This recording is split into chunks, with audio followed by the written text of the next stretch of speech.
Hello, so I'm gonna make a video on this because TikTok's comment limit is very, very poor, and I have a bunch to show. So instead of making a bunch of comments, I'm just gonna make a video where I address it all. So you're saying, if I am correct, you're saying that Lucifer and Satan are, literally the same being, which, no, they are not. And saying Lucifer no longer exists, in truth, it kind of is true, but at the same time, it's not. So let's just see the thing. So this thing that I'm about to read to you came from someone who has a PhD in theology, and I believe that this would be good enough proof to show that this comment is very false. I will try to provide his name in the comments and where I got this from, because, cite your sources. That's a big thing you have to do, whether you're debating, presenting something, both. Just so. No. The thing is, the devil, which people consider Satan, and Lucifer are not the same being. So this is the difference. The devil is a modern English term, and its etymology literally just, translates to adversary or accuser. Right here, it actually says that it's not a title, it is actually a title, not a name of a specific being. Judaism does not have a devil concept. Christians should take note, as the Old Testament of their Bible is the Jewish Bible, also known as the Tanakh. There's no fallen angel named Satan. If there was, then God could simply uncreate him and save everyone the trouble. Which is also another argument for the, if God is all-powerful, why is he not able to do something that would, that would be easy for him? So, if you want to argue about that, then we can argue about that at a different time. This last part says, I know that some people are going to argue against the comment that there is no fallen angel named Satan, so let me pose a statement and a question for consideration. In Matthew 6:9 through 13, you will find the Lord's Prayer. Part of the prayer reads, "Your will be done on earth as it is in heaven." Some people may say that that's, talking about us, that our will be done on earth as it is in heaven. But if you really think about it, it's saying that, you're doing something in heaven, just know that you're going to also be doing it on earth. So how could we be doing it on heaven if we've never even been to heaven yet? So, yeah. Now here we're going on to the word Lucifer, which literally just means morning star and bringer of dawn.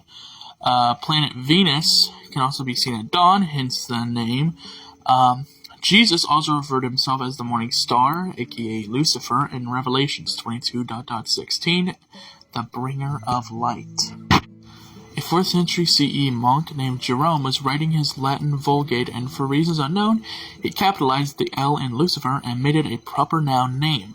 The only logical reason that theologians have come up for that is that he looked at the Greco-Roman pagan god named Lucifer and erroneously applied it in the verse of Isaiah 14:12. The Abrahamic religions do not worship pagan gods or goddesses, so that was a mistake on his part. Modern translations have recognized the error and have removed the term Lucifer from Isaiah 14:12. So, yeah, that's basically just saying that, the name Lucifer as a god literally came from a pagan god.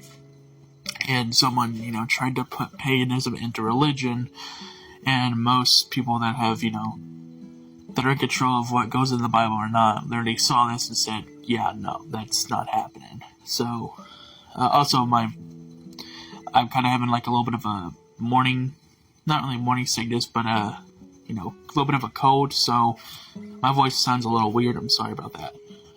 This next part says, besides the entire chapter of Isaiah 14 is about a fallen Babylonian king, not the devil. If you want a quick ancient history lesson, Look up Nebuchadnezzar II, or Nebuchadnezzar II, and pay attention to what he did man, talking really fast, stumbling on my words. Attention to what he did to Jerusalem and its inhabitants. That puts things into perspective. Chapter 14 is simply celebrating his death and his fall from his mighty throne. Nebuchadnezzar II thought of himself as a god and was common with the Persian kings.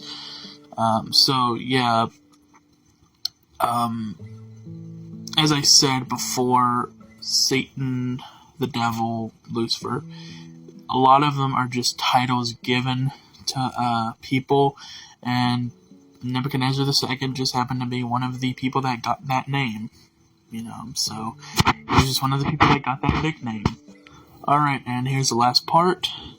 The damage by Jerome, that was the monk that had capitalized the L in Lucifer, was done and persisted for 1,200 years. The 1611 KJV copied his Latin Vulgate usage of Lucifer, and that name became synonymous with the devil.